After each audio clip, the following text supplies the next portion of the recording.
It's just impossible to keep up with current events. Today in the podcast, I'm bringing you a conversation with Sarah Haider, who is the co-founder of the Ex-Muslims of North America. Many of you know Sarah from Twitter. There have been many requests to get her on the podcast.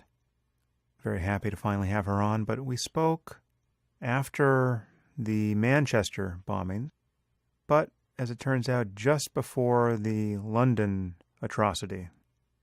And I suppose nothing really changes with each new event, but it is a very strange feeling to more or less expect some new eruption of jihadist insanity sometime soon. So it's just to say it's impossible to keep up with what's happening. But unfortunately, I fear this conversation will seem timely for the rest of our lives. Sarah and I talk about what it means to leave Islam, about the unique issues that surround being an ex-Muslim as opposed to being an ex-Christian or an ex-Mormon or even an ex-Scientologist. And Sarah shares this experience that very few people spend a lot of time thinking about, which is the experience of being an apostate living in what would otherwise be the safest places on earth, in the safest period human beings have ever enjoyed, but nevertheless being imperiled by the sectarian hatreds of one community. There's a lot of talk about Islamophobia in the news. There's very little talk about the danger and difficulty of being an ex-Muslim in the West. That's why Sarah's organization and her voice are so important. So, without further delay, I bring you Sarah Haider. Enjoy. I am here with Sarah Haider. Sarah, thanks for coming on the podcast. Thank you for having me. I have been a fan of yours for, it has to be at least a year, 2 years. When did you give that talk at the Secular conference? It was at the American Humanist Association. It was in 2015. I've started to realize that when I estimate the amount of time that has passed, I always should double it. So I said a year and then I went to 2 years because I knew I had to be wrong. This is what happens when you age. That talk was fantastic. And was that the first talk like that you had given, or had you been sort of on the circuit for a while and I just hadn't noticed? I spoke here and there about my organization, Ex-Muslims of North America, and just apostasy issues. That was the first time, however, that I was really talking about the issues with liberals and Islam and how it kind of coincides in this very strange way. Obviously, many people love that talk, and you have many fans among my listeners on this podcast, and many have requested that you get on. So I'm very happy to have you here. Speak for a moment about your background and just how you came to be one of the founders of Ex-Muslims of North America. Sure. So I grew up in what I would consider to be a pretty liberal Muslim family. I didn't know at the time that my upbringing was so liberal relative to other Muslims. I only found out as I began to meet other ex-Muslims about what their reality was to know how good I had it. But I grew up in a relatively liberal Muslim family, which means that they allowed me to move away for college. They allowed me to sort of be a little bit more independent than Muslims generally are. Where were you? Where were you growing up? I grew up in Texas. I was born in Pakistan, and I moved here, I think I was 7 or 8 when we immigrated to the United States. I remember the process of coming here. I remember the shock of coming to this country. I actually remember the first time I saw a woman in public whose legs were exposed. It was a flight attendant when we stopped in Europe on our way to America, and I remember the shock. I remember not really understanding what I was looking at, and not really understanding that this was going to be a norm in America. Interesting. So you came from Pakistan when you said 8? Yes. And why did your family leave? Was there because it sounds like you had a family that was more liberal than most. Was that at all part of the reason why they left, or was it just a job change, or what was it? Well, I think we would be called economic migrants, and I think it was just this general desire for a better life. However, my father does tell me that he specifically wanted a better life for his daughters. He had two daughters at the time, and he wanted us to have more opportunities, and he knew he would get that here. So when did you realize that you were a bit of an outlier in terms of your family environment with respect to religion? I started, well, I think most atheists would say this, and that's how I do identify as an atheist, that we were always sort of questioning. There were always sort of problems with religion, and I had them from an early age, but there was always ways for me to justify religious traditions that I may have found problematic.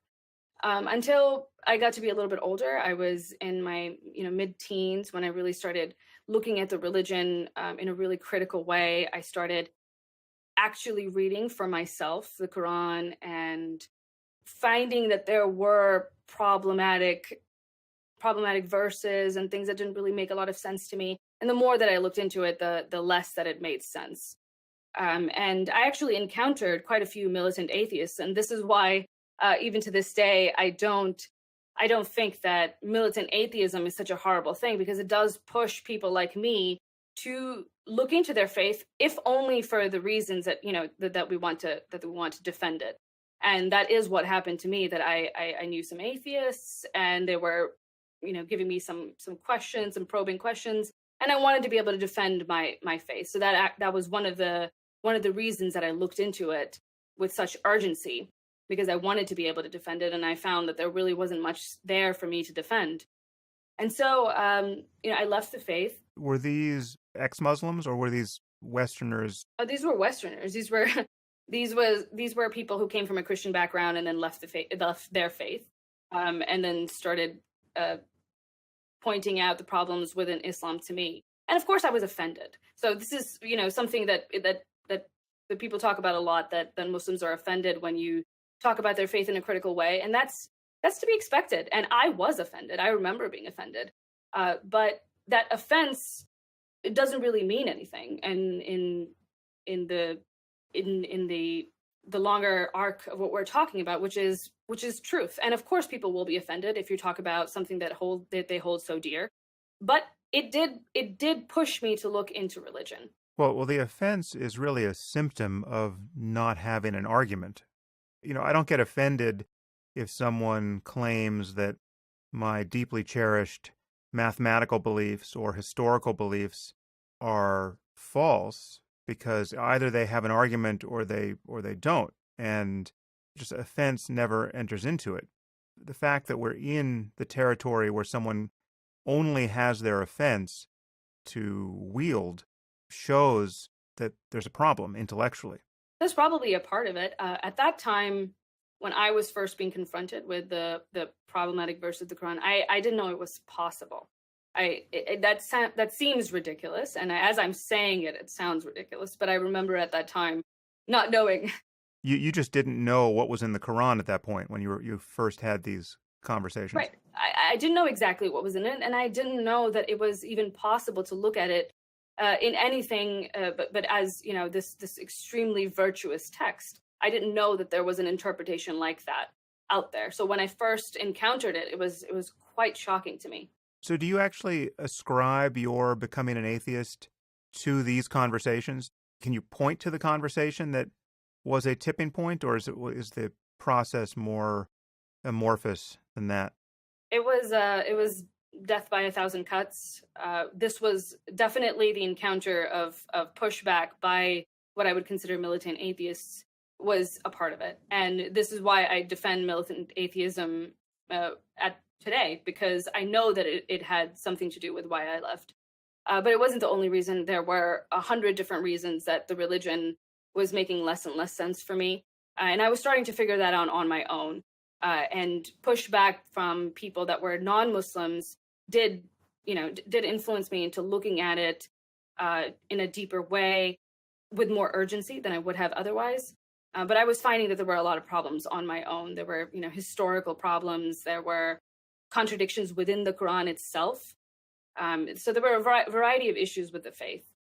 So what is the the organization you founded, Ex-Muslims of North America. What do you guys do? And I mean, it's hard to imagine many people listening to this podcast would be confused about this, but still there must be some. But certainly many people, even most people in a wider society, might not understand why there's a special need for an organization like this. What is so hard about being an ex-Muslim?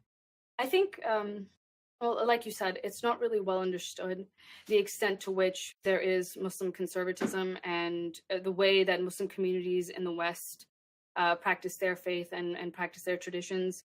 Um, I know that at the time that I was sort of starting on getting involved in this sort of activism, that I thought that my experience with Islam was normal. I thought that I was a representative of a moderate Muslim.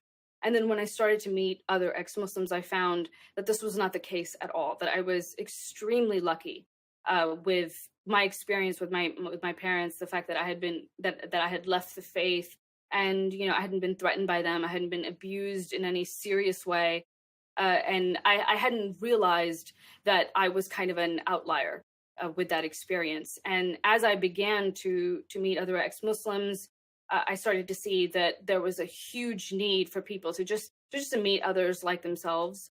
And for me, it was kind of a curiosity, just wanting to meet other ex-Muslims. But I knew that for others, that was not the case. So myself and Mohammed Sayed, we were holding meetups for ex-Muslims very covertly. There was a lot of security protocols involved. But we were holding these just private gatherings of ex-Muslims, and we started to find that there were people coming from, I mean, it was outrageous, from 8 hours away. They would be coming 8 hours one way to attend, an hour and a half long meeting, just to be there and to experience the feeling of being with people that are like yourself, who don't demonize you for thinking the way that you do.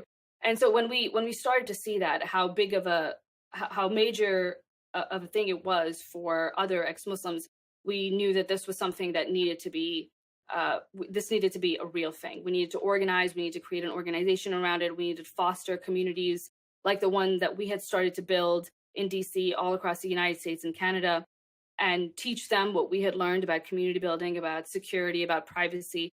As I don't think, like you said, many Western, even atheists, wouldn't really understand the extent to which ex-Muslims are ostracized and even persecuted within their communities, even in the West. To the extent to which that there's anyone who can relate to this, I find that people who come from Mormon backgrounds or just extreme Christian sects and Hasidic Jews can kind of understand where we're coming from, and can kind of understand the extremes to which their community can go to defend their faith.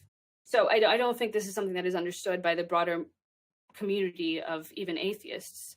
And so XMNA exists so that we can form these communities. And I think the thing that we do that is most different than any other kind of atheist community is that we provide ways for them to be anonymous. All of our meets and our events are completely secret, and they're only available to people who are already part of the ex-Muslims of North America communities. And in order to join the community, you have to go through kind of a screening of sorts. That's what we call it. It's not a science, it's kind of an art, but we do the best we can to ensure that the people that are joining are those who understand the rules and regulations that we have, and also will keep the privacy and security of others in mind, and to screen as best as we can for people who may be malicious actors who are coming in for other reasons. The emphasis on security issues is a sign of how different the situation is for Muslims. And I have a weird vantage point, or a unique vantage point on this, perhaps, because I see so much of what it is to become an atheist from all these different sources, being an ex-Mormon, an ex-Muslim, an ex-member of a cult, an ex-Scientologist. I see the exits. And what is unique about Islam is this implicit, or very often explicit, threat of violence. And so the security concerns that you're describing strike me as fairly unique. Right. to Islam, and that's just still, again, it amazes me that this is an issue that people are unaware of, or that obscurantists can successfully cover over when this gets debated in public. But it is a controversial point about which it seems to me there can be really no debate at this point. The laws around apostasy, the fact that leaving the faith is considered worthy of death, certainly if you speak against it. You can find that in the Old Testament too. You're not tending to see Jews or Christians, however extreme, even reference that edict. It's just there are theological reasons why that's the case, there are historical reasons, but I'm not hearing from ultra-Orthodox Jews. I hear from them, and I hear just how difficult it is to be exiled from their community and to lose their marriages and lose their kids and all the rest, but I don't hear that they're worried that their members of their family will come and kill them. And I routinely hear that from ex-Muslims. Right. So there's a pretty common thing I hear from ex-Muslims is when they're describing their family, they'll say, well, my parents are pretty liberal. They, I'm not worried about them killing me. And in any other context, that would be an outrageous thing to say, that they're pretty liberal. And in order to justify this feeling, you feel like they're not going to kill you. But that in itself, I think, should be telling that our organization needs to exist the way that it does, that we do need to follow all these bizarre security and privacy protocols. We really shouldn't have to, but we do, and we do for a reason. And it's interesting to me that is, I find it to be ignored largely by the mainstream media, that this is something that ex-Muslims feel like they need to do, they need to hide. Many apostates are not open about their lack of faith. I see, I know many ex-Muslims privately. I would say that myself and maybe, Mohammed Sayed, the president of XMNA, I would say that between the two of us, we probably know more ex-Muslims than anybody else in the world. And I see sometimes, I'll see in the media various people that are, participating in charities or in public service organizations, and they're represented as Muslims.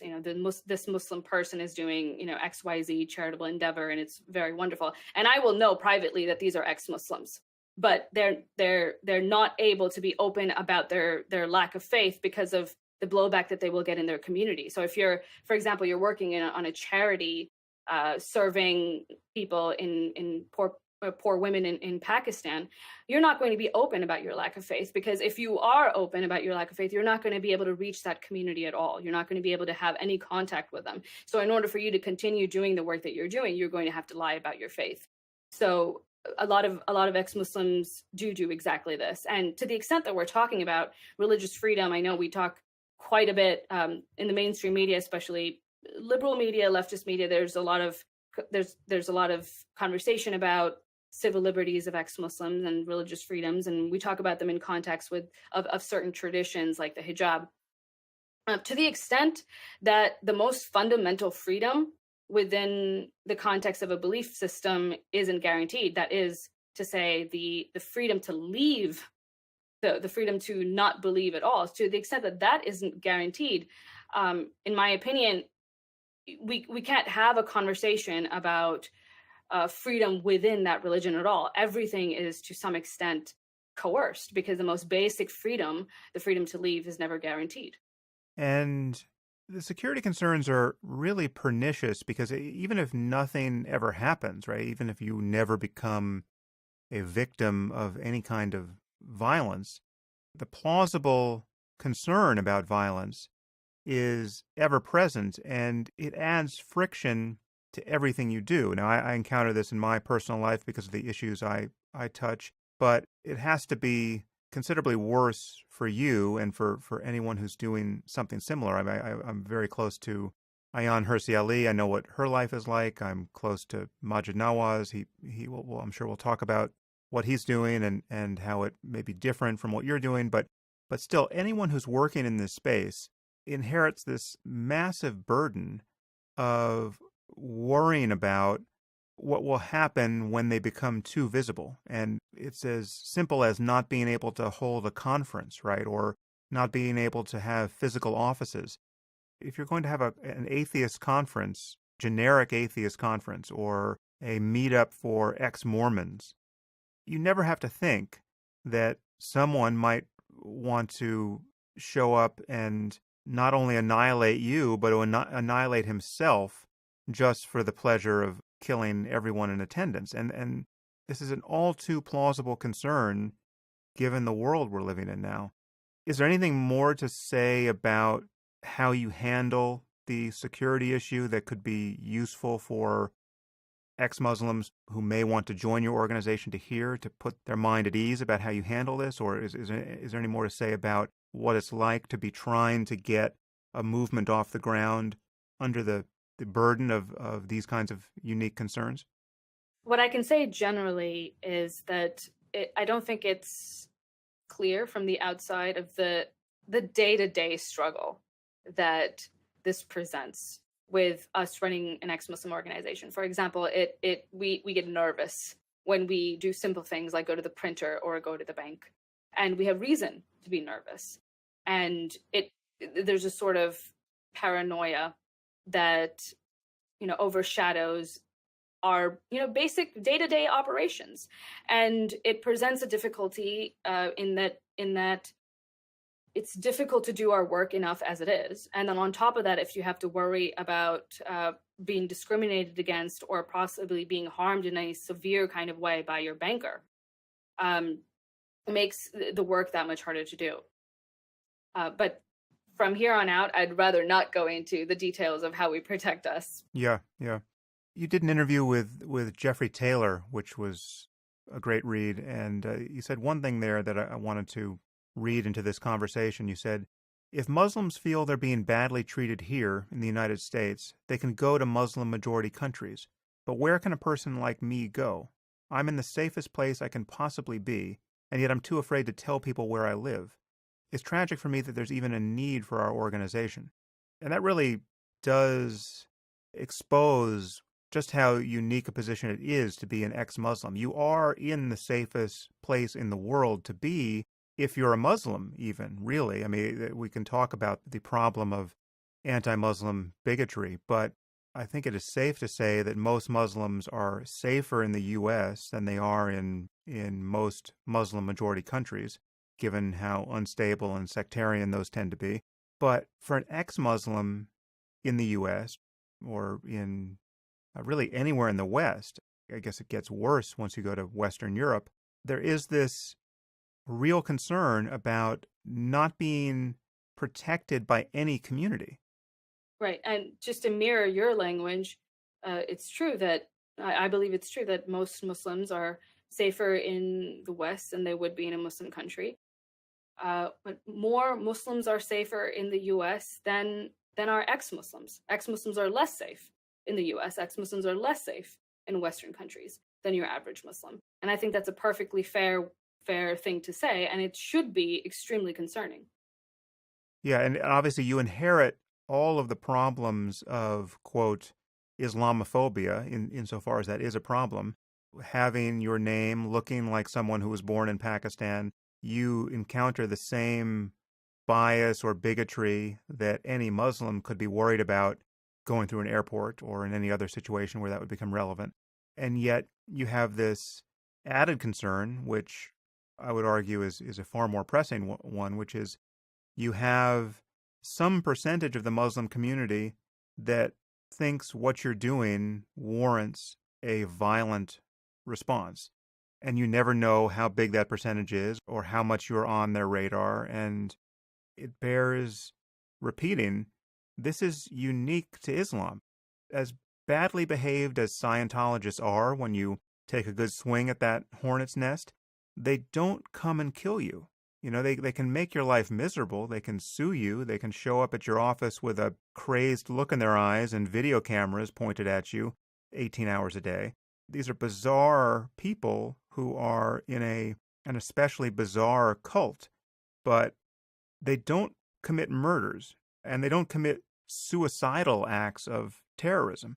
And so this is, again, anyone who wants to defend Islam against the unique scrutiny that it merits at this moment has to deal with this fact that, as I said before, you have a play like the Book of Mormon that becomes a Broadway hit, and the Mormons take out an advertisement in playbill in reprisal, right? Their reaction is really adorable. There's not the slightest concern that Trey Parker and Matt Stone will spend the rest of their lives being hunted by religious maniacs. And yet, no one can even imagine staging such a play about Islam at this moment. And the reasons for that are patently obvious and yet everywhere denied by people who complain about, quote, Islamophobia. Right. I mean, I think if Islam could get to where Mormonism is today, that we would be in a much, much better place. And I think that in itself should be telling of how bad things really are. And it's shocking to me that still we've been talking about this for a long time. You've been talking about this for a long time. Ayaan Hirsi Ali has been talking about this for a long time, that we finally need to be honest about what's going on. And I don't see much progress in that direction. Well, let's talk about the progress or lack thereof. So one sign of painful lack of progress of late for me has been the way that Linda Sarsour has been championed by liberals and feminists as some kind of icon of women's rights, when she, to my eye, is just a straight-up theocrat and bully. How are liberals and feminists getting confused about this? Well, I think the hijab is a good way to illustrate the extent to which liberals are confused about this issue, because as you pointed out, it's ridiculous to see the poster, I think Shepard Fairey poster of a woman in a hijab as part of the Women's March. And I understand why people on the left, why progressives have this tendency. I understand what they are trying to do, which is to stand for the freedom of religion for Muslims. And this is a laudable endeavor. This is something that I support. This is a tendency that I really love about the left. I like that they instinctively want to protect the little guy. Having said that, not everything done in the name of good intentions is necessarily good, and not everything done in the name of good intentions will help the people that you want to help. And in many cases, it might harm the very principles or the very people that you want to help. And I think this is, especially the hijab in context of women's rights, is a case where we can see this in a very clear way. And so I supported the Women's March. I supported, generally speaking, women's rights are really close to my heart, and it's really important to me that feminism is something that becomes universal, that becomes global. So I support, generally speaking, these kinds of initiatives. But I was really disheartened to see that Linda Sarsour was included, and that the hijab was suddenly it's become this totem. It's become this symbol of religious freedom, and it's pretty perverse. It's pretty perverse given the context of what the hijab actually is, and given the religious justification for the hijab, which is distinctly anti-freedom. It's very coercive. It's coercive in large parts of the world. It's coercive in Western communities today. And yes, Muslim women should have the right to wear the hijab. Yes, they should have the freedom to follow their religion as they see fit. But we shouldn't herald as some sort of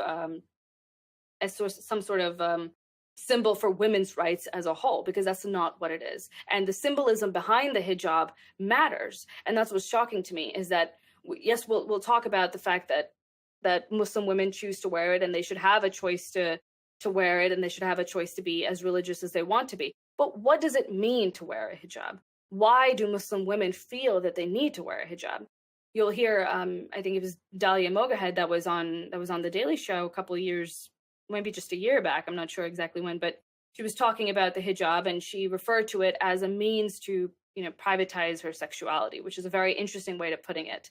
Particularly because, as I'm listening to it, I remember thinking, oh, wow, that's clever. It's a clever way to phrase the hijab, privatizing my sexuality, because that's something that she's phrased it in a way where it would be easy to accept by people who are from progressive circles, by educated people. She phrased it in a way that it would just, they would just swallow it whole and accept it. And I think they want to accept it. However, we need to go back to what the religious justification for it is, and what it implies. Even if we want to use her phrasing, let's look at it as a way of privatizing your sexuality. If you consider wearing the hijab, covering up as modesty, as a way of privatizing sexuality, you justify the viewpoint that women who don't do this are necessarily people who are publicizing their sexuality. And that if it means something, if you're signaling something by privatizing your sexuality, then you are also signaling something by publicizing it. And I think that needs to be discussed. That needs to be discussed widely. And it's shocking to me that Muslim narratives of what the hijab means are just accepted, wholesale. They're just accepted. And not a lot of criticism is given some honest consideration. I think it's good to focus on the hijab because I think many people are confused about just what they should think about it. I think I'm pretty clear about the hijab. I'm a little confused, frankly, about the niqab and the burqa, I think. So it's just walk me through this. So here's what I think about the hijab. I think that, as you said, that the first thing to be honest about is that most women who wear the hijab the world over are not doing it voluntarily. And even if you could stand them up and ask them, and they would say, yes, they want to live this way, it can't be construed as a voluntary choice given the cultural context in which they're living, given the penalties for not wearing it, given how everyone in their life would think about them if they chose not to wear it. This is a choice against a background of almost total coercion. And then you have the rare case in the West of someone who, her sophomore year at Brandeis, can decide, well, maybe I want to wear the hijab, and it's a truly free choice. Now, I agree with you that any woman should be free to make that choice.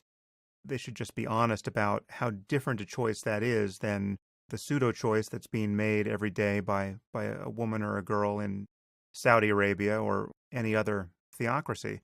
So people should be free to dress in that way, and we should also be honest that this is it's an ideological display, right? So when someone wears the hijab, they're telling me something about what they believe to be true, and there's no burden on me not to pay attention to that.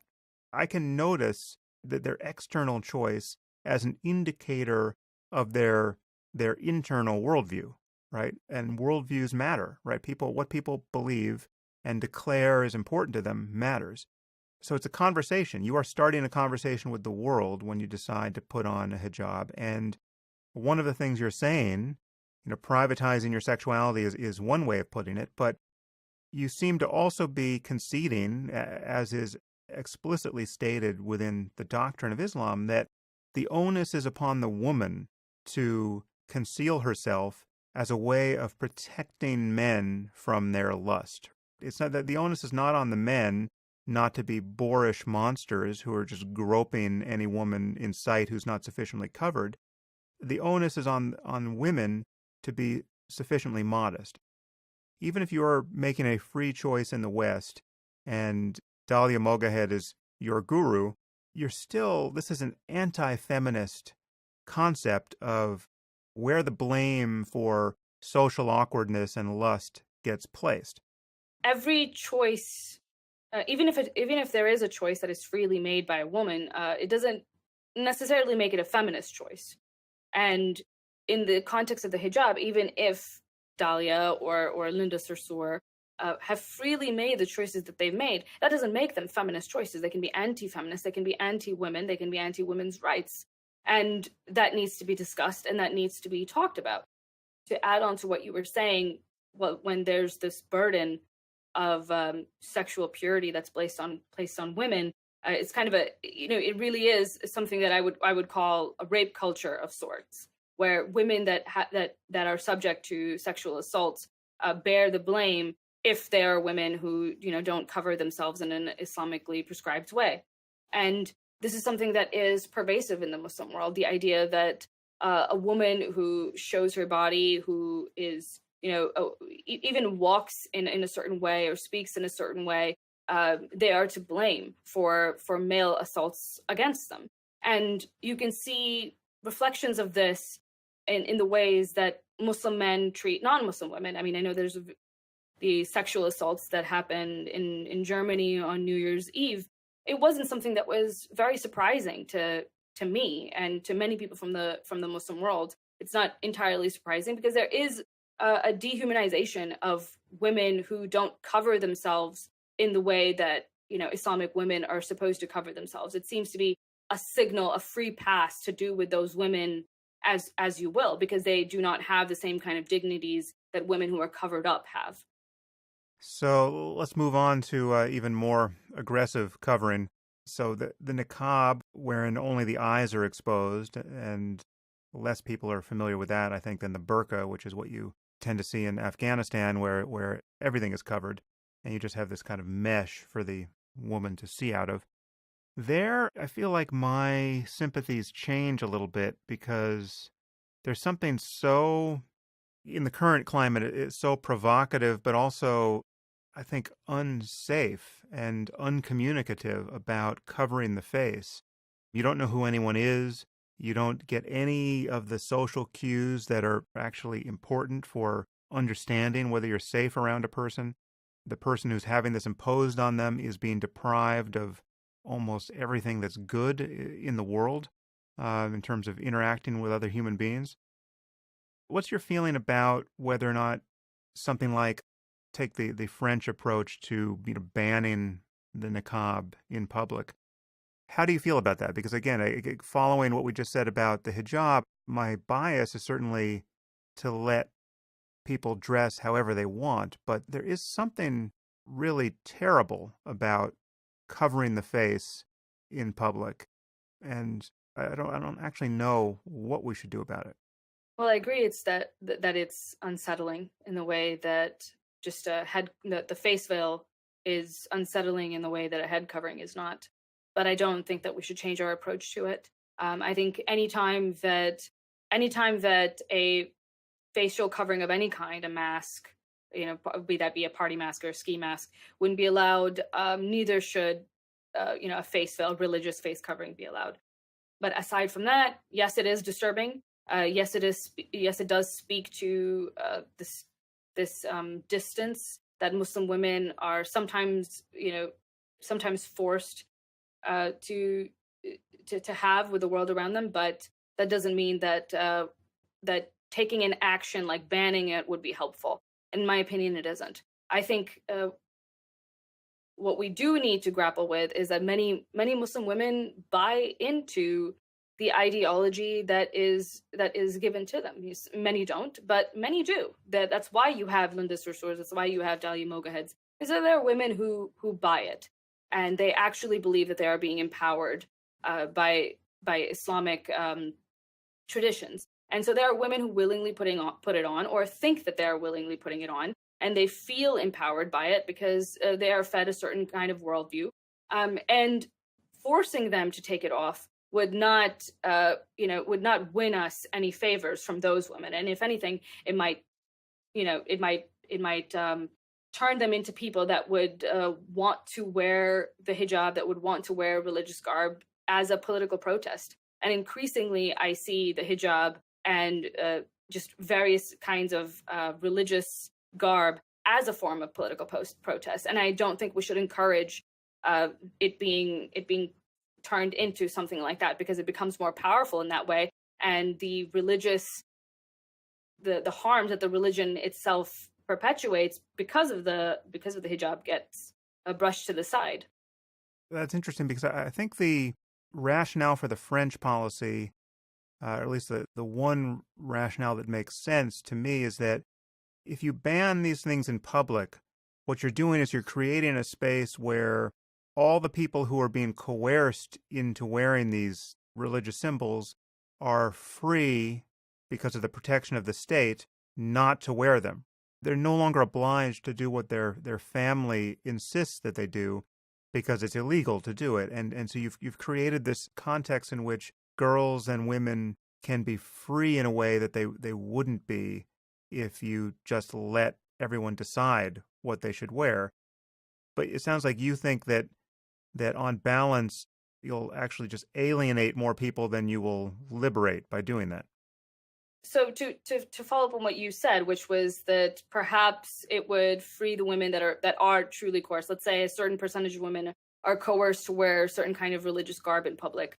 In the context of, for example, what the French were doing, I spoke out against I don't know, the burkini, I think it was called, the Islamic swimwear that some French towns were trying to ban. And I spoke out against that ban. That seemed like good sun shielding practices from my point of view. This is the other thing you brought up, is that there are other ways to cover your face that we can't make illegal. So if you're going to make Halloween masks and ski masks illegal because they're so similar to niqabs, if you have someone who's super sun sensitive who essentially is showing up in the equivalent of a burkini, you can't suddenly make that illegal. So it's a very weird thing to try to legislate. Right, and you don't necessarily protect the women who are being coerced into wearing these things. For in the context of a burkini, so there are certain Muslim women who, let's assume, are coerced into wearing religious gear, and because they're able to wear a burkini, they have a little bit of freedom. They're allowed to go to the beach, and they're allowed to experience, feel the sand on their feet and feel the water, and get to participate in this public activity in a way that they probably would not be able to participate in if the burkini was banned. So in the context of the most coerced women, I don't know if we're necessarily going to protect them, because I don't know if the reaction of the most extreme religious families would be to say, well, if the state has banned a burkini, that means that you're allowed to wear a bikini or shorts or whatever it is to the beach. I fear that the reaction might be more often than that to say, well, you're not allowed to go to the beach, and maybe we're taking you back home. It's a difficult one, and I don't know if legislation is too blunt a tool for this, but I can imagine, for instance, if I'm sitting on an airplane and somebody gets on with a ski mask or a Halloween mask and refuses to take it off, or I see someone passing through security at the airport with a ski mask or a Halloween mask on, I would expect that person to be stopped and to not be able to fly unless they took it off. And then you could imagine that there's an obvious exception if they have a reason, if they have some medical reason why they have to wear a mask, or, they have a burn on their face, or there's something that explains it, well, then fine. But I think there are many public spaces where someone is in charge of legislating certain norms, even if there are not laws against these things. And yes, it's like you can't show up to a restaurant, without wearing pants, right? Probably there is some kind of law against it, but it's at the discretion of anyone who has control of a public space to deny access to people who are violating certain norms. And I think we just have to be honest about what it means to be wearing a niqab or a burqa at this moment in human history in the West, in an airport. You are advertising a worldview which is the worldview we care about from the point of view of being people who want to prevent suicide bombings on airplanes, to take the narrow case. So obviously you're going to draw more scrutiny. Obviously we can't see what's underneath this covering unless we put you in an X-ray scanner rather than a metal detector. It poses a security concern both physically and ideologically. I mean, you've announced your worldview in a way that you otherwise wouldn't if you weren't wearing this thing. It is analogous to, if we had problems with a cult of neo-Nazis that was killing people or threatening to kill people in virtually every city on Earth, it wouldn't matter if someone showed up at the airport with swastikas tattooed on his face, or, proudly wearing, symbols of the SS on his jacket. I mean, that's this person is saying, pay attention to me, I'm a security problem, or at least a potential one. It never strikes me as trivial that someone is wearing a niqab, or that in particular, the man who is chaperoning her is the sort of man who wants his wife or sister to wear a niqab. Right, but I don't know if it's. I think we can make certain. I think you're right to say that we can assume certain things, but I don't know if we can assume them universally. In the context specifically of a woman in a niqab, we can't assume that she's being coerced. We can't assume that she's not being coerced. We can't. We don't actually know where her true beliefs lie because of the specific context of this religion. And I don't know if it's helpful to make those assumptions. I agree, you can't. But the balance has to swing one way or the other. And I think the French assumption that you'll be helping people. I mean, the beach is an interesting case because I can easily see it going the way you fear, that these are women who just will not be let out of the house, given that there's no option for them to be fully covered at the beach. But when you think of something like a school, right, or a place of employment, it just feels like a ban on covering the face in those contexts. Again, it's like whether this is the law or whether it's just every place of business is free to have their own policy, I don't know. But it's just, I can't imagine hiring someone for some kind of public-facing job where they insist on their right to wear a niqab. Right, like a bank teller, you're a bank teller and you're wearing a niqab, or you're a nurse in a hospital, but you're going to wear a niqab as you visit patients. I think you have to be free not to hire those people who insist that they wear a niqab in those contexts. Well, I think to the extent that it gets in the way of your job duties, and you can make an argument that it would do that in the context of a nurse. I remember reading something about, it's tangentially related, but I remember reading something about a female eye doctor in ISIS-controlled territory who was no longer allowed to practice unless she had on a covering, and she complained that she wasn't able to see, and she needed to do these complex procedures with other people's eyes, women's eyes, and she wasn't able to see herself properly enough to be able to operate in the way that she needed to operate. So obviously it gets in the way of job duties. Even you can make the argument, I think, that there are certain social obligations, sort of social aspects of a job that require someone to show their face. But it's different because they're different. Jobs would require that, and some jobs would require that and some jobs would not. And on the whole, I know that from a perspective of an activist, the more constraints we place on religious freedom, in Muslim religious freedom, the harder it gets for someone like me to argue in favor of Western values and for Enlightenment values. It's difficult for me to say that, in the West, they allow freedom. In the West, women can dress according to their conscience, whatever it may be, when there are clear examples of all these ways in which that is not at all the case. So while I don't want religions to be accommodated in any special way, I also wouldn't want them to be persecuted in any particular way. Yeah, well, again, I'm just sort of thinking out loud, but I want to push on this intuition a little bit more because, if I'm hiring, let's take a job where it really doesn't matter. I'm hiring someone to be a remote assistant, right? I don't even have to see this person, right? This person's just going to be working for me, doing online tasks, and I don't have to see her and she doesn't have to see anyone else on my behalf, but I have to interact with another human mind.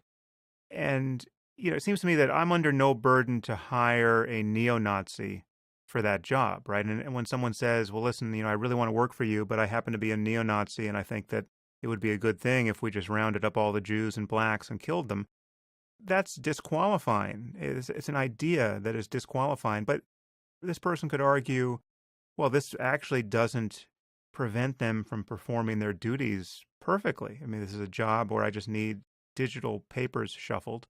They don't have to write articles for me and tell the world what I believe. So, would I be discriminating against a neo-Nazi by not wanting to have anything to do with them in my life, yeah, I would be, but I don't see a problem with that. I feel the same way about a sufficiently doctrinaire view of any religion, really, but especially Islam, given the connection to certain norms around violence. What percentage of people who are wearing a niqab or whose husbands want them to think that, infidels are fit only for the fires of hell and that apostates should be killed? I'm willing to bet it's a very high percentage. Maybe not everyone, but it's damn high. We're now in the territory of being able to really know what people think based on how they're dressing. And so I feel like, again, this, technically it would be illegal to not hire someone based on their religion, I guess.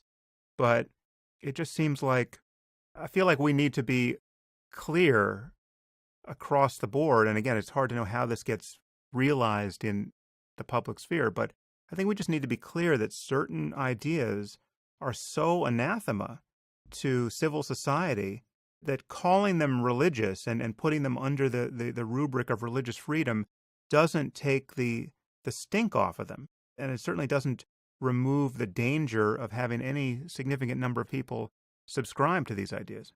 My instinct would be to say that even if I knew that someone has horrible views, so long as it doesn't get in way into their jobs, I don't see the great need to not. I mean, of course, I wouldn't want to necessarily work with that person, but I think the norm in society should not be to place any values on people's private beliefs, whatever they may be. And the reason I say this is because I don't know exactly where people would draw the line. I don't know. There are, for example, ex-Muslims who started to be. I know ex-Muslims who started to be a little bit more open about their lack of faith and started to speak out and have videos and start to do talks and later went back into the closet. And the reason that they did go back into the closet is because their employer found their views distasteful, and they found them badly reflecting on the company. And of course, this is a norm in America, but in my opinion, it shouldn't be, because people like him, as well as, neo-Nazis aren't the only people who will be affected by this. It will be up to the employers as to what they consider distasteful or even what they consider controversial. And you will have private citizens who, in their private time, are participating however they are in whatever activism or ideology that they wish, who are then going to be coerced into being more silent.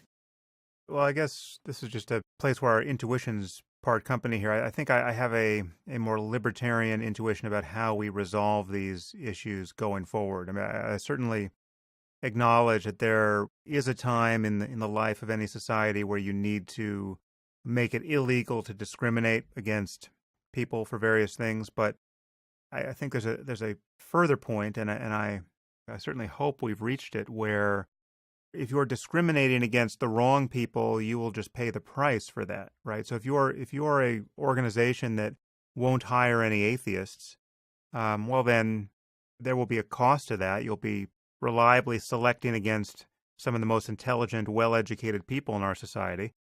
People will, if it becomes public knowledge that you do this, well, then people will begin treating your business a certain way. People can boycott you. People can write nasty articles about you. I feel like at a certain point, laws against discrimination become too coarse a filter. And what we really want is to know what people think. And we want to know how they want to live. And when Chick-fil-A tells the world that they want gay marriage to be illegal, well, then the world can decide how it wants to respond. Now, unfortunately, and this cuts against what I just said, we live in a society where it seems that most people decided to line up and buy more of their sandwiches because they supported this principled theocratic stand. But I feel like on many of these questions, we have gotten over the hump. And if you are going to discriminate against gays or Jews or atheists or African Americans, or if that is the way you want to live, and I'm speaking now of North America, there'll be a lot of pain meted out to you, which is best meted out by social attitudes running against you. But again, I think we're sort of in coin toss territory about whether our society is ready for that. It's a difficult problem because I just think I can't imagine being forced to hire someone who was a true Wahhabi style believer. How could that conceivably work? Oh, and I agree. I agree that they are coarse. The discrimination laws and the categories of protected classes we have, they are coarse, and in there are certain aspects in which there's certain ways in which they don't work at all.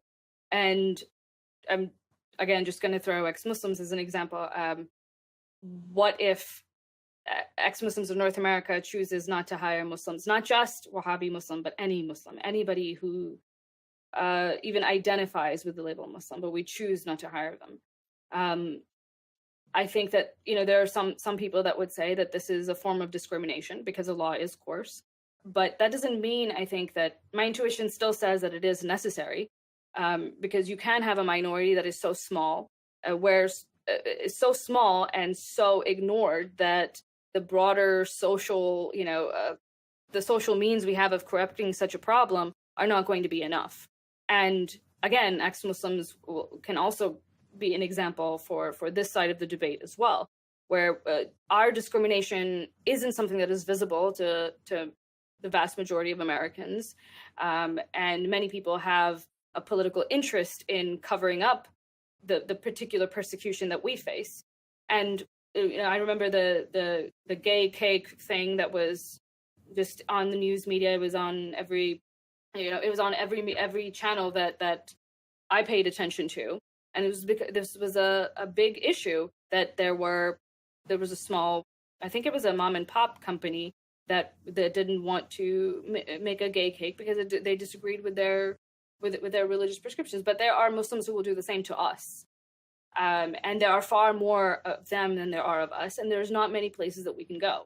And to the extent that you have extremely small minorities who don't have much power, much of a voice on social media or any of these platforms to make their case known, they're going to get trampled. This brings me to another issue, which is really of a piece with the view I was just advocating a moment ago.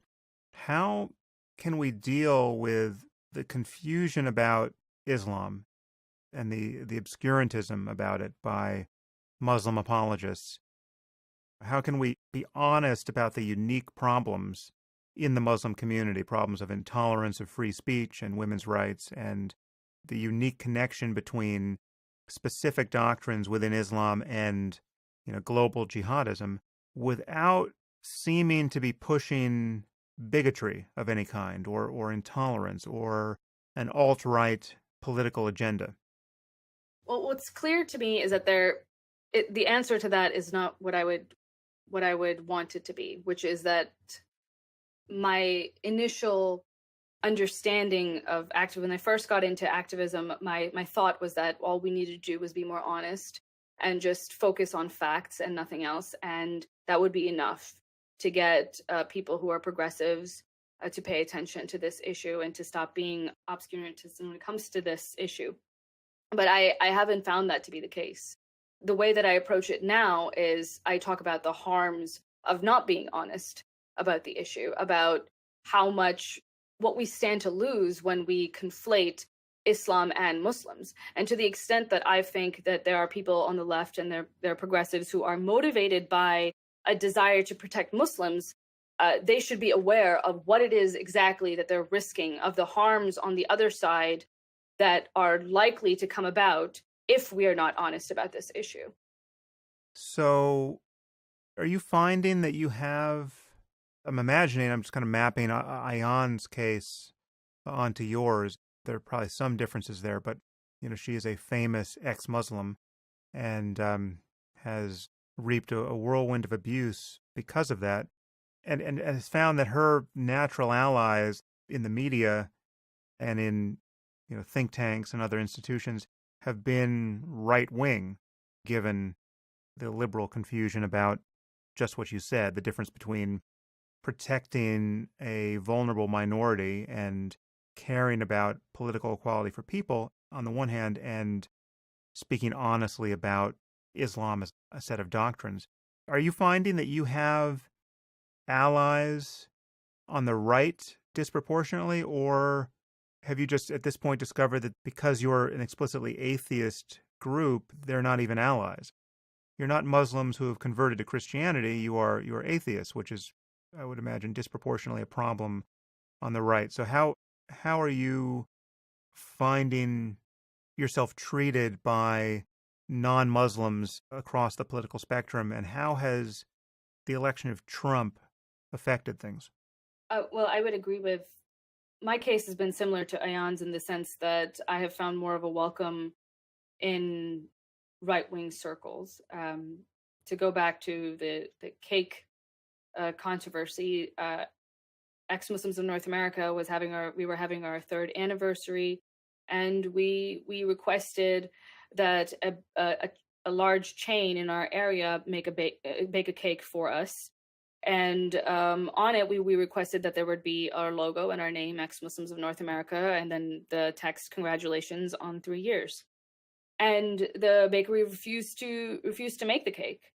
And we had somebody from Freedom from Religion Foundation write a letter and send it to headquarters of that company. And in the end, the issue was resolved. But while the controversy was going on, the coverage was almost exclusively right-wing outlets. I actually think there was only like maybe one or two atheist outlets that covered it, and everybody else was right-wing that actually paid attention to that controversy.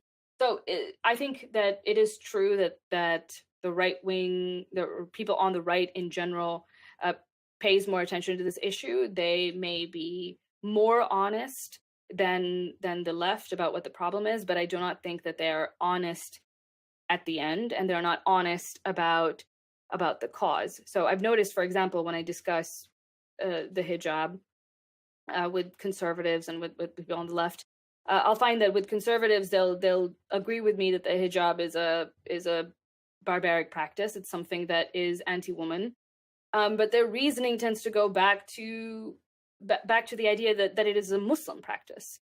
And the underlying problem that I have with hijab isn't just that that it displays itself in such a way, but that it is justified by the idea that women's bodies are a source of sin, and that women have a duty to cover their own bodies. And then there's this whole doctrine of modesty and of sexual purity. But there are many on the right, particularly on the religious right, that agree with some of those underlying principles. And they may not be as intense about it as Muslims are, but they agree with that underlying principle because they do have, it's an Abrahamic faith. So they share some of those tendencies. And so to the extent that I think that they're being honest that there is a particular issue with Islam that the Western civilization faces. But when we go down to the core of why there is an issue of why Islam poses a threat, I don't know if people on the right, particularly people who are on the religious right, will be honest about the issue. So how do you view this concept of Islamophobia? How do you deal with the word when it comes up? And again, how has Trump changed anything, if his ascendancy has at all? Trump, I think, has made things difficult in a way that I find hard to articulate. I was afraid that he would win. I thought that he had a chance right from the beginning. I've been noticing, some of the trends that you spoke of around the time when he was elected that I thought many in the left were ignoring.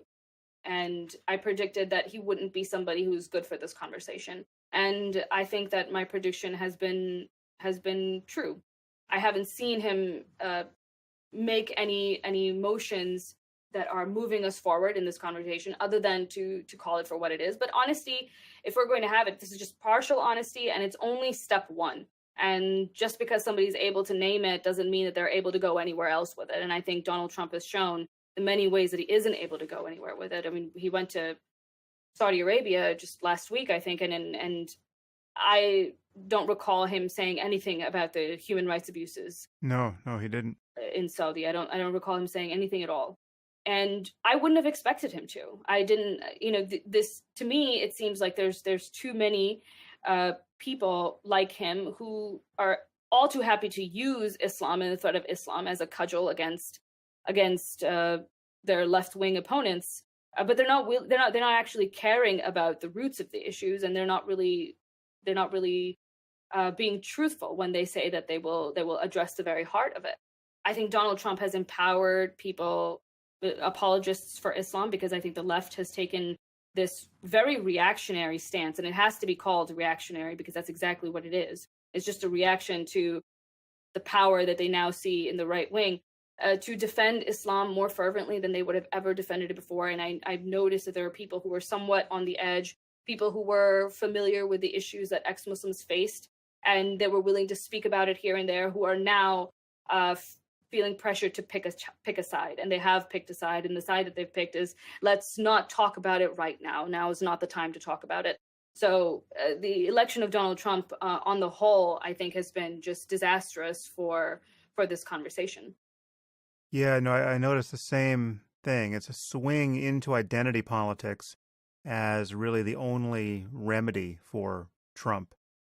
You have to put as much distance between yourself and him and the alt-right, and the way Democrats and liberals are finding to do that is to just, again, grab Linda Sarsour's hijab tails and swing into oblivion.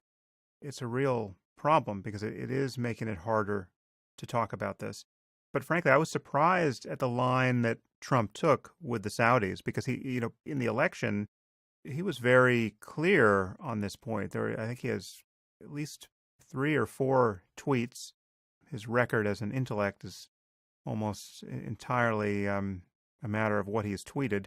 But he had at least 3 or 4 tweets that are just, as uncompromising as you would want someone on the right wing to be about Saudi Arabia, talking about how women are treated and how they're a source of terrorism, and basically holding them to account for the spread of the Wahhabi worldview. And he went after Hillary for taking their money. But then when he got there, he only spoke negatively about Iran, as though Iran were the great engine of Sunni violence we see throughout the world. It was strange, and I don't quite know why it isn't perceived by his defenders as a loss of nerve. He talked a good game while running for the presidency, and then once he got to the Saudis, he literally kissed the ring and bowed his head. It seemed kind of pathetic. The only thing that he did, or really Melania did, which was new and commendable, was not wear a veil herself, as so many representatives of the U.S. government had in the past. And that was clearly a bit of progress. But I found that very strange. I wasn't particularly surprised by it. I mean, he's been a hypocrite on a dozen issues and other issues in the past, and you can just it's become this ongoing joke that you use. You reference some of Donald's tweets that he sent out years ago as a retort against what he's doing now. So I don't, to the extent that I think this man stands for anything, I don't have any hope in him, because I don't think he has any sort of principles. And I don't think his followers have many principles. And I think, I suspect that even if he was to change his stance on Islam, that I think that many of them, the people that are still with him after all this, the people that are still with him would follow him there as well.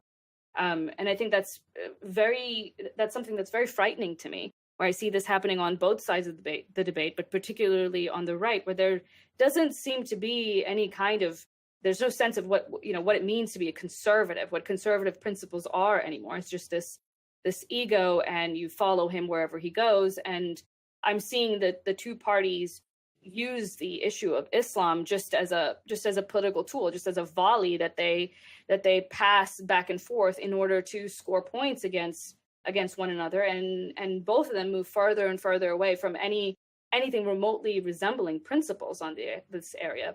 You mentioned Islamophobia, and the problems that I have with this word are the same that you've mentioned, that you've articulated really well multiple times, and that many others have as well, which is that it conflates Islam and Muslims. I think it does something that is very dangerous, particularly for Muslims, that as we are becoming more aware of the specific problems in Islam, of the Islamic doctrine, and as terrorists and extremists around the world claim the banner of Islam and claim that they're speaking on behalf of all Muslims, and this is what Islam truly is, so long as there's a conflation between Islam and Muslims, Muslims here are going to be, I think, in further trouble, in further danger of anti-Muslim bigotry if people are not able to distinguish between them and their faith.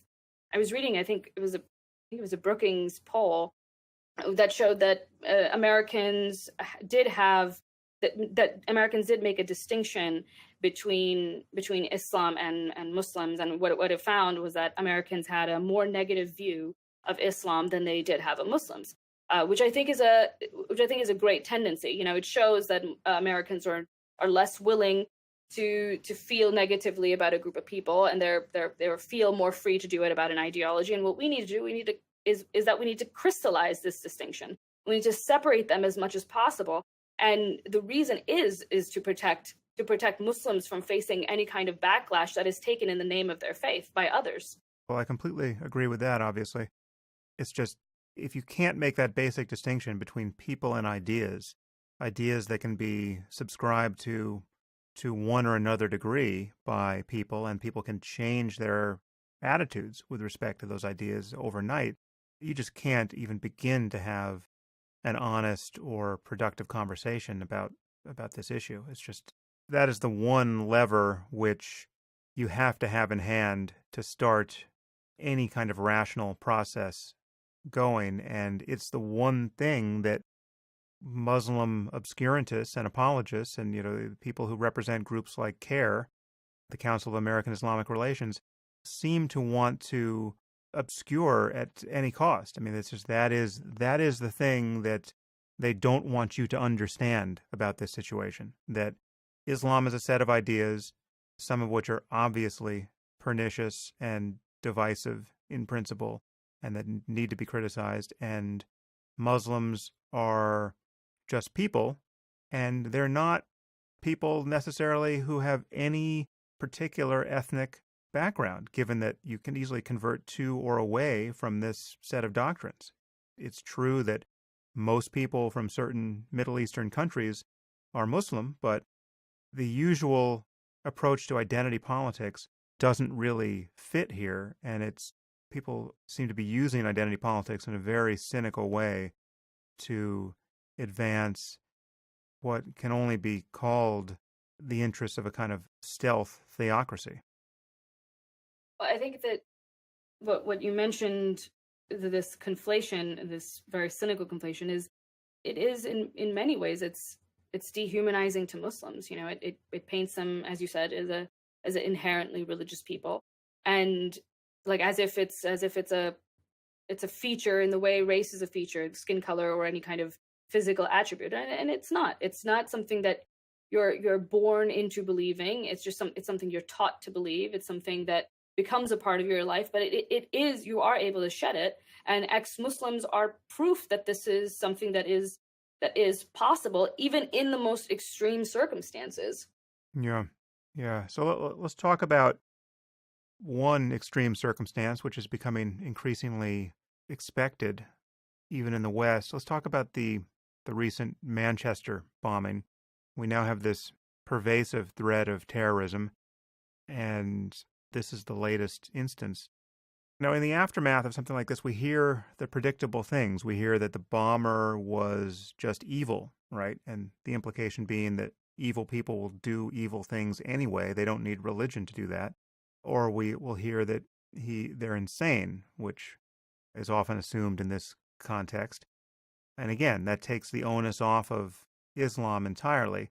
And then we have people saying things like, this person no more represented Islam than Anders Breivik represented Christianity, say.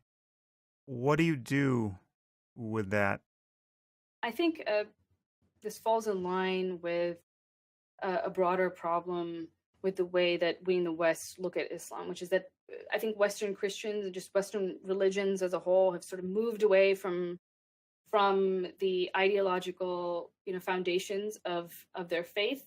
And there are many people who are born into those understandings, and they cannot put themselves in the shoes of somebody who is a true believer.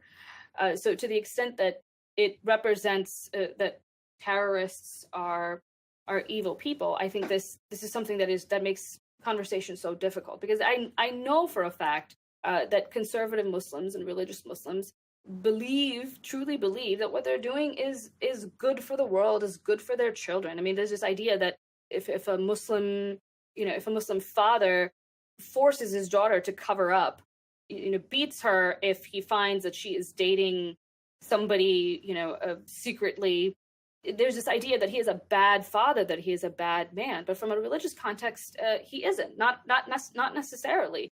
This could be somebody who really wants what's best for their child, and who sincerely believes that if his female child was to lose her virginity, that she would be doomed into something that is doomed into an eternity of suffering. And of course, you don't want that as a father for your child. So even good people are, of course, pushed into doing what we would call evil things. So I think this is such a facile understanding of what religious conservatism looks like. And I think a lot of that applies to extremism as well. I don't think that it's fair to call them evil, evil as evil in an abstract sense, because certainly they think they're doing a good for the world. And certainly from the way that that they understand the reality of the universe, they believe that they are doing something good. They believe that they are part of a grander arc that will bring the world to an image closer to what God desires. The more concerning thing, I think, for me, when we start to look at just extremism and then closely related, just fundamentalism or conservatism as something that is evil, we damn the vast majority of Muslims. So if we consider the idea that apostates should be killed, and anyone who holds it to be evil, if we think of the idea that homosexuals should be persecuted as something that is held only by evil people, then we are saying by extension that the vast majority of the Muslim world is filled with evil people. What are your views on immigration now, and I guess in particular in Europe, given what we've been talking about? It's difficult for me, I guess, to talk about what's happening in Europe, particularly because, as you know, it's not easy to get a clear understanding of exactly what it is, what is going on.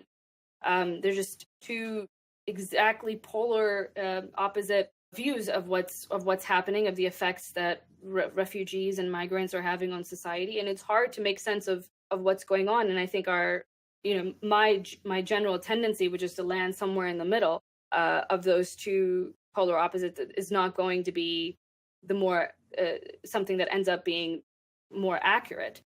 As far as what it appears Sweden is doing, and Germany in particular are doing, with letting in just a vast majority of migrants, I think that the viewpoint that this is something that is going to play out in a pretty devastating way for Europe, that it may mean the loss of certain countries, in the sense that they will change so dramatically demographically that they are not, Germany will not be Germany as we know it today.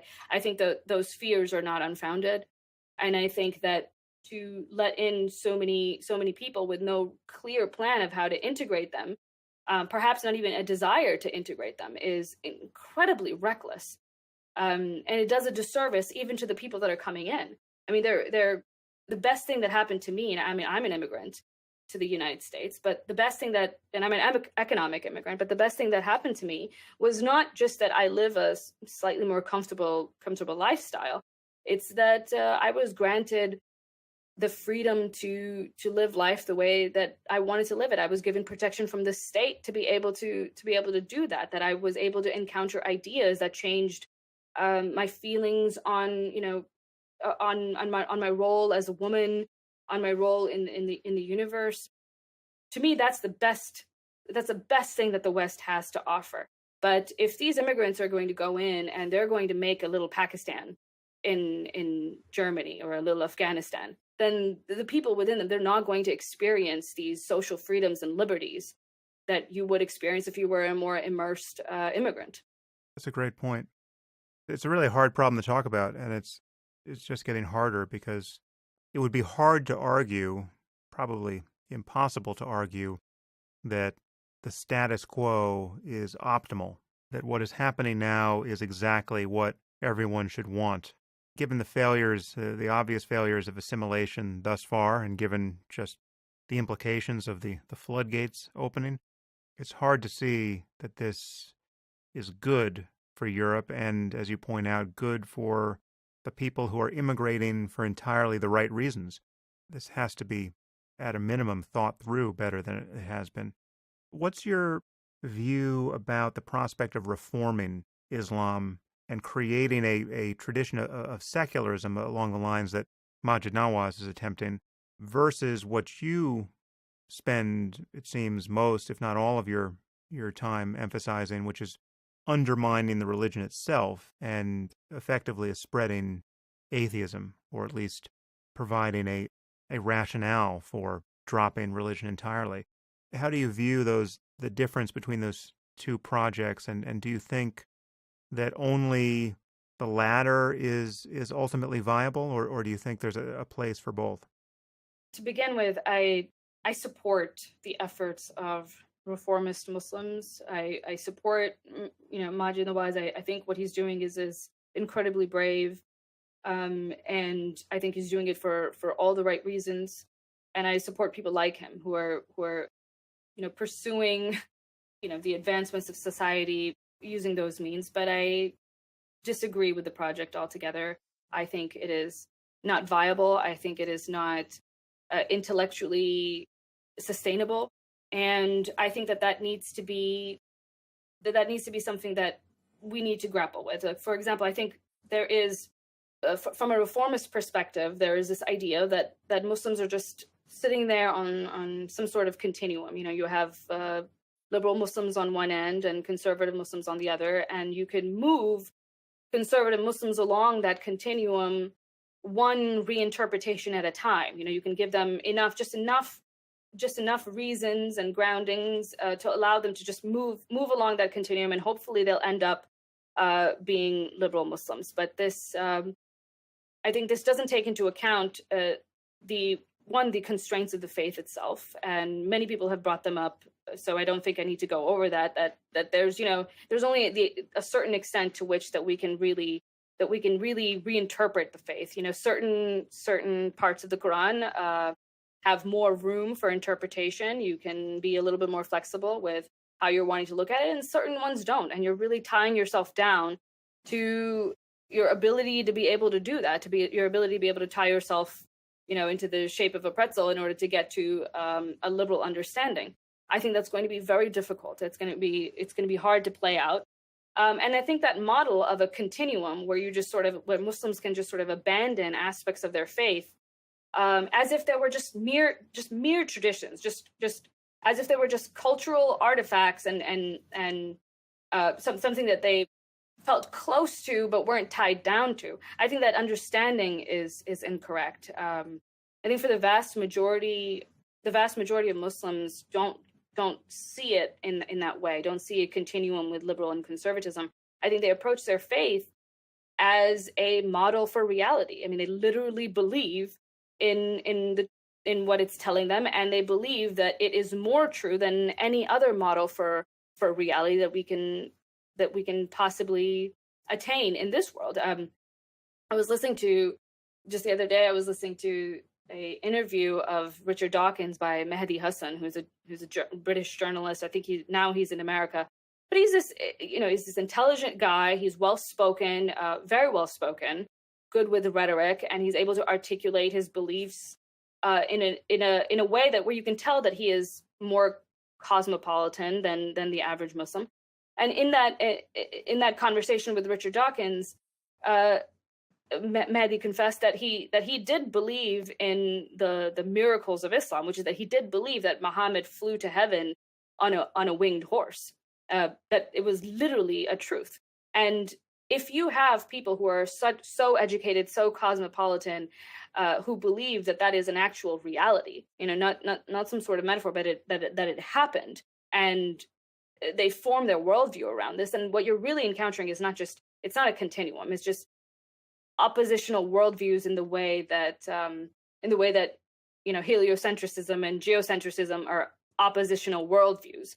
And in order to have, if you're trying to have some parts of heliocentrism and some parts of geocentrism and hold them at the same time, that project is actually more difficult than it would be to abandon one and just ascribe to the other altogether. And I think that's similar to what I'm doing. Well, having been around the block with Maajid a few times, I think I know what he would say here. So I'm going to give my best version of Maajid without the accent and without the fine clothes and see what you do with it. So I think he would make 2 points here. He would say that, one, you seem to be ignoring what has happened for the other great monotheisms, Christianity and Judaism, the way in which believers have, for the most part, in a way that has been unacknowledged, or at least need not be spelled out to their embarrassment, they have relaxed their hold on the more insidious, divisive, irrational doctrines and just kept the, quote, good parts. And so there you have Christians who take their Christianity very seriously, apparently, but don't waste a lot of time, or really any time, thinking about hell or thinking about the physics of resurrecting the dead or anything else that doesn't repay a lot of attention for a rational person in the year 2017. So why couldn't that also happen with respect to Islam? And if you think that's far-fetched to suggest that it would, how is it less far-fetched to say that 1.7 billion Muslims will apostatize and become atheists in any time frame that could be helpful to the future of our societies? To answer that, I don't think all Muslims need to apostatize, and that's not what I'm aiming for. A certain amount of ex-Muslims exist as of now. We already know that there are ex-Muslims. A certain percentage of people in the Muslim world are already ex-Muslims, are already atheists who don't believe.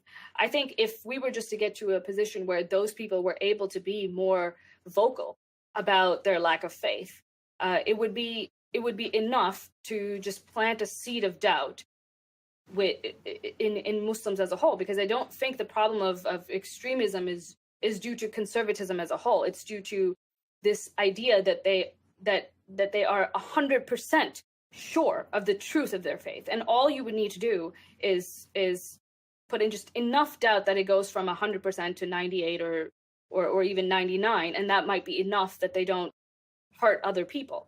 And all of that goes back to that seed of doubt, I think, needs to be aimed from a secular perspective, and to say that it's to deny the very foundations of their faith altogether. And then to address the comment that, well, Christianity has gone through this and so has Judaism, I think this view doesn't consider sufficiently the differences that should be clear with the Quran and the Bible. I mean, the Quran it's a literal word of God. It's God speaking to the public, and as far as I know, there is no equivalent to that in Christianity at all, with the exception of the Ten Commandments. The Ten Commandments are the only time where you have God speaking directly to people. The rest of the time, it's more of a game of telephone. So you have room to play around with the actual text in a way that you don't with the Quran. I don't think the Bible is an equivalent to Quran in that sense at all. It's an equivalent to the Hadith, the scriptures, the sayings of the Prophet that are outside of the Quran. The Quran is literal, it's perfect, and it's final. And because of these constraints, it's much more difficult to play textual games and try and finesse your way out of it. And then we also have to look at the fact that Christianity modernized in a different way. Christianity was not confronting modern science and a modern conception of human rights our ideas of where human rights should be, of where civil liberties should be, developed bit by bit, and Christianity and Judaism had a chance to move along bit by bit, so that their followers were never completely aware of the extent to which that they were abandoning their religion, because in their view, in their lifetimes, they weren't abandoning it so far. But when we can look at it from the view of hundreds of years, and we can see how far that they've walked away from their religion. But any individual Christian wasn't aware of how far that they were going when they were making one little concession here, one concession there. Islam, on the other hand, is a medieval faith, and it's confronting modern day understandings of science, modern day understandings of civil liberties and human rights. And you can't, I think it's much more difficult to imagine that you're going to bridge that gulf and you're going to do it in one big leap rather than shatter the idea of the faith altogether. That is a fascinating point that I don't think I've heard expressed. I think that's really interesting to reflect on, just the difference between the confrontation between Islam and modernity and the gradual erosion that Christianity and Judaism confronted over centuries. It does have much more of a zero-sum implication to it, and I think it inspires the kind of backlash that we see, which is people swinging further into their identities because they, to give up anything is to give up everything. I do take all those points about the unique status of the Quran and the specific doctrines around that. There is much less room to bend and many more occasions to break in Islam than in Christianity and Judaism, and that's certainly not helping matters at this point. Finally, Sarah, I just have one more question, and it's a personal one. Have I ever said anything about Islam or any of these related issues that you strongly disagree with? I suspect you're fairly familiar with what I've said and written on this topic. Is there any place where you think I've gone astray or aligned myself with a view that you find objectionable? I mean, where have I disappointed you, if ever? Oh, that's a tough question. At the top of my head, I know that it seems like just from this conversation now, I think it's become clear that we do disagree a little bit on the extent to which we should police undesirable opinions. But outside of that, I can't think of anything that I specifically disagree with. Generally speaking, I have a more civil libertarian view on how we should confront this faith, which is to say that it really needs to be argument central and centric, and we need to ensure that we grant and guarantee Muslims their civil liberties as much as we can, because I think that's absolutely fundamental to this conversation moving forward. I want Muslims to feel safe in America. I want them to feel that they have a right to their opinion, and that will not affect their status in this country, that will not harm their rights in any way, because I think that moves the conversation forward. There was a Australian imam, I think Hibs Tahrir imam, who was talking about it was in the headlines. I think it was just Daily Mail possibly, and he was speaking about how apostates should be killed, and there were people that were saying that this is hate speech and we need to look into this person and we need to investigate them and we need to deport them, and I understand that tendency, but I am happy that he is speaking out about what he actually believes, because I know that these beliefs exist anyway.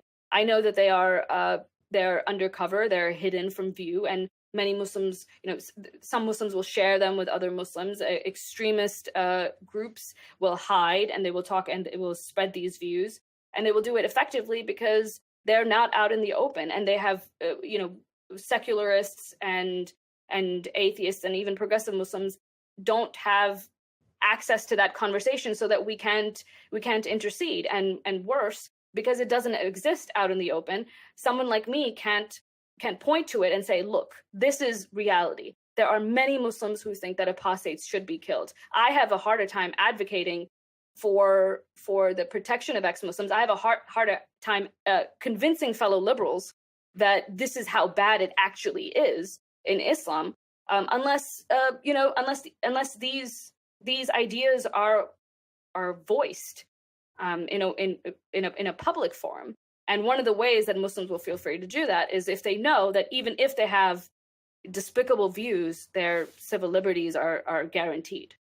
Yeah, well, I certainly don't disagree with that as stated. It just comes down to what we mean by policing, bad opinions. I mean, for me, it really is largely, if not entirely, a matter of shining light on them. But you do have these corner cases where you have people being forced to support people and even the livelihoods of people who want them killed, right? So you have an imam. I guess this doesn't happen in the U.S. in quite the same way. Mosques are tax exempt. That's a kind of support. But in places like the U.K., you've got people on the dole, right? People who've moved to the U.K. and have whatever immigration status they have, but they're being supported by government funds, and they're preaching, the death to infidels from the pulpit and spreading those views. It doesn't seem crazy for the British to rethink that arrangement. I mean, I don't think it's crazy, and I don't even think that it's bigoted necessarily. I sympathize with Europeans who are concerned about the welfare of their children and who don't quite understand what it is that they're facing. And when you don't understand it, you're going to fall in line with anybody who's able to give you a solution at all. So I sympathize with that view, and I think that the ways in which that people who are concerned about this and want to address this issue are demonized is extremely unhelpful. Having said that, even though it is an understandable view, this is one of those uncomfortable things that we just have to get used to, and we just have to accept if we're going to be part of a free society. There shouldn't be accommodations made for Islam, and there are in many ways, I think. But there also shouldn't be any sort of special persecution of any kind.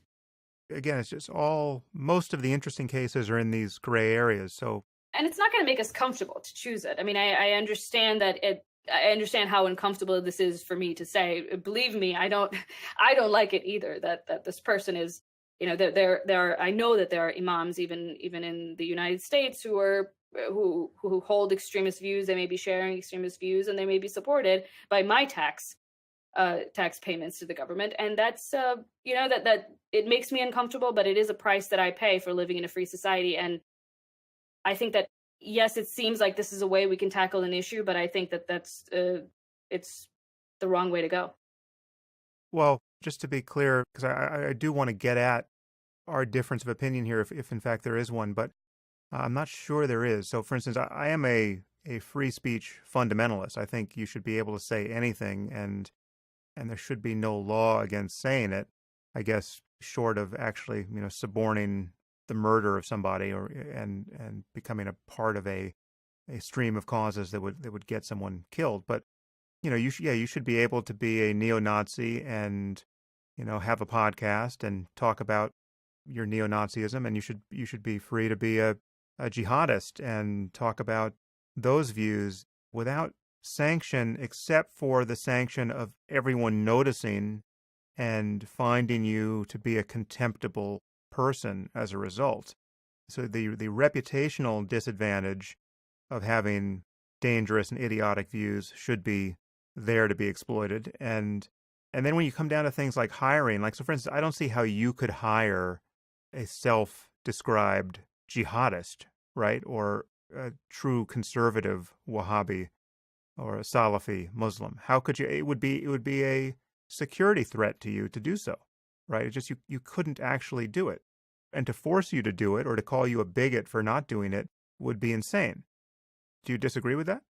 No, I agree with that, and that's why I brought up that issue as something that presents a problem with that, with the viewpoint that I just shared earlier. That we have thought about this. We have looked at, discrimination laws and how they might apply to ex-Muslims in North America, and how we run, and could we be prosecuted, and how we should word our language, and how we should consider this moving forward, because it may be an issue. And I don't exactly have a solution when it comes to hiring and security. But actually, even security, I mean, security makes it crystal clear, but a Christian fundamentalist megachurch, take, Rick Warren's Saddleback Church, if I apply for a job there and they decline the pleasure of my company, I shouldn't be able to sue them for religious discrimination. They would be right to worry that my presence there wasn't aligned with their goals as an institution.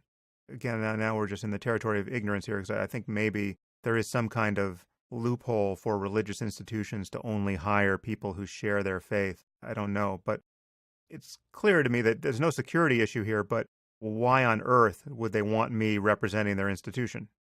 As far as I know, and I think I am also speaking from a fair bit of ignorance here, I think religious schools, for example, can choose to, clergy, you can, if you work for a church, you can choose to hire people who believe in the Christian faith. I think there's some precedent for that. What might be clarifying for this particular example is if the people that you're hiring believe in something that directly contradicts with the mission of your organization. And some organizations are mission-based, and some organizations are not mission-based. To the extent that if you're a telecom, company, you don't have a mission that feels one way or another about religious conservatism. But if you are an atheist organization, you do, and your mission aligns closely with that with that ideology. So if someone were to present the opposing viewpoint, I think there might be some wiggle room there, and there might be some justification to say that this person presents a problem that would interfere with our operations in a way that would not if it was just a general company. Yeah, well, these cases are, I think, going to become more and more relevant going forward, because it's just, this issue isn't going away, and clearly we have not found a way to talk about it that is satisfyingly rational and productive and leading to political outcomes that most of us want. It's the Wild West out there, and you speak 3 intelligible sentences on this topic, and you're either called a racist or some other distracting thing happens. So it's really a pleasure to have you as a resource, Sarah, to talk about these things, because as is now perfectly clear to our listeners, you have a very unique job, and you need much more help than you've gotten thus far to do it. And so I would just encourage everyone who's listening to support your organization and follow you on Twitter and pay attention to what you're doing going forward. To close out here, please give whatever relevant details you want for how to find you online. What is the website and the Twitter handle? Right. So our website, the Ex-Muslims of North America website, is www.exm as in mangoes, n as in Nancy, a as in apple.org. And my Twitter handle is at Sarah the Hater. And I would encourage everyone to, follow us on social media. We are planning on launching a student tour that we're really excited about. We really want ex-Muslims to be represented in this conversation. We have skin in the game, and we deserve, I think some consideration. So we're going to be doing that very soon, and I encourage people to sign up so that they can hear about when we go and where we're going to be going and when. And just to close out, I do want to thank you, Sam. Thank you so much for speaking about this issue honestly and clearly. And I know what a minefield this is, and I know the personal cost that people like you especially pay, people who are not from a Muslim background at all, pay when you speak about this issue. And I think it's this is the only way forward. And if people can take some sort of if they can follow your lead, I think we will all be a little bit better off. Well, really, it's a pleasure to know you, Sarah, and keep it up. I will keep supporting you loudly and quietly as I can. Thank you, Sam. If you're enjoying the Waking Up podcast, there are many ways you can support it. You can leave reviews